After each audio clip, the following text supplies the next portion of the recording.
मैं कहना चाहता हूं आपसे कि अयोध्या और बद्रीनाथ ये झांकी है और 2027 में काशी मथुरा बाकी है। आज हमसे बात करने के लिए जुड़ चुके हैं कांग्रेस के बहुत ही पुराने और जो कि विधानसभा चुनाव भी लड़ चुके हैं कांग्रेस से, वसीम अंसारी जी। आपको बताएं कि लगातार जन मुद्दे हो या लोगों की बात हो, कई वर्षों से आप लोगों के जन मुद्दों के लिए लड़ते आ रहे हैं और लोगों की आवाज बनकर एक युवा नेता के रूप में पूरे जनपद में अपना पहचान बनाए हुए हैं। तो आइए जोड़ते हैं वसीम अंसारी जी से। जी सर, स्वागत है आपका। सबसे पहले क्या कहेंगे, लगातार जो जनाधार बढ़ रहा है इंडिया गठबंधन का, जैसा कि अभी देखा गया उपचुनाव हुए और 13 में से 10 सीट इंडिया गठबंधन जीती, क्या कहेंगे सफलता को लेकर? देश की जनता ने नफरत और भय की राजनीति को नकार दिया है, सिरे से नकार दिया है। लोकसभा का परिणाम थोड़ा सा हो सकता है कि हमारे पक्ष में नहीं रहा, मगर भारतीय जनता पार्टी के भी पक्ष में नहीं था। भारतीय जनता पार्टी जो 400 सीटों का बड़ा बड़ा दावा कर रही थी, वो 240 सीटों पर किसी तरह से पहुंच पाई। इंडिया गठबंधन भी 235 सीटों तक पहुंची। और आपने देखा कि जो कल उपचुनाव का परिणाम आया, 13 सीटों में एनडीए भाजपा गठबंधन को केवल 2 सीट मिली, क्योंकि देश की जनता, चाहे वो किसान हो, नौजवान हो, महिला हो, युवा हो, छात्र हो, उन्होंने इनके तानाशाही राजनीति को, इनकी नफरत भरी राजनीति को, इनकी ईर्ष्या की राजनीति को, इनके अहंकार की राजनीति को पूरी तरह से नकार दिया है। हम अयोध्या जीते और इस उपचुनाव में इस बार भगवान बद्रीनाथ का भी हमें आशीर्वाद मिला, क्योंकि आप जानते हो कि 2024 का जो चुनाव हुआ, किसी तरह से मोदी जी काशी से जीत पाए, मगर 2027 में काशी से हम लोग इस बार इंडिया गठबंधन क्लीन स्वीप करेगी।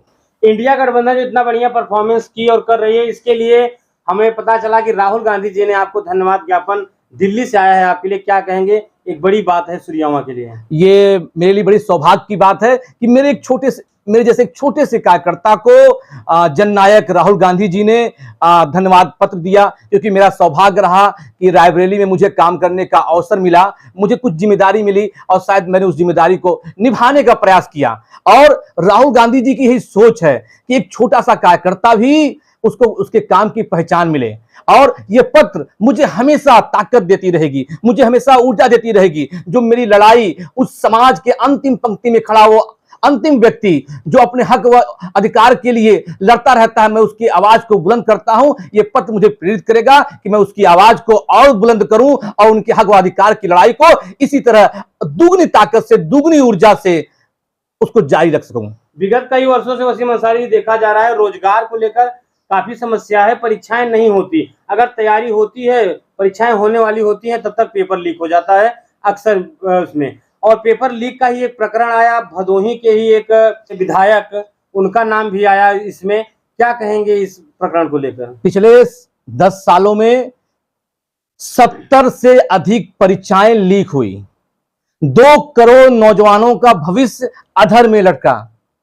भारतीय जनता पार्टी, मोदी सरकार जो बड़े बड़े दावे करते हैं, बड़े बड़े छात्राओं को लेकर, नौजवानों को लेकर जो उनके दावे हैं, जीरो टॉलरेंस की बात करते हैं, भ्रष्टाचार मुक्त की बात करते हैं, मगर जिस तरह से लगातार छोटे से लेकर बड़े बड़े पेपर जिस तरह से लीक हुए, ये उनके भ्रष्टाचार की पोल खोलती है। आपने देखा कि अभी जो नीट का मामला था, नीट का मामला कहां खुला? बिहार में। कहां खुला? मध्य प्रदेश में, गुजरात में, जहां इनके डबल इंजन की सरकार है, क्योंकि इनके लोग, इनके कार्यकर्ता उसमें सीधे जुड़े हुए हैं। हमारे जनपद भदोही के ज्ञानपुर के विधायक हैं विपुल दुबे जी, उनका भी नाम एक पेपर लीक के मामले में आया और गैर जमानती वारंट जारी है।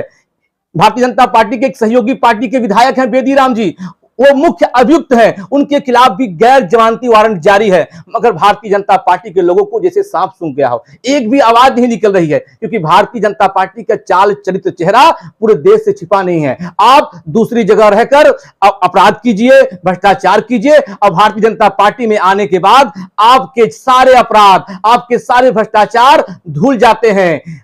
दूसरी जगह रहेंगे, आप पर ईडी सीबीआई का छापा पड़ेगा, मगर जैसे ही आप भाजपा में आएंगे आपको क्लीन चिट मिल जाएगी।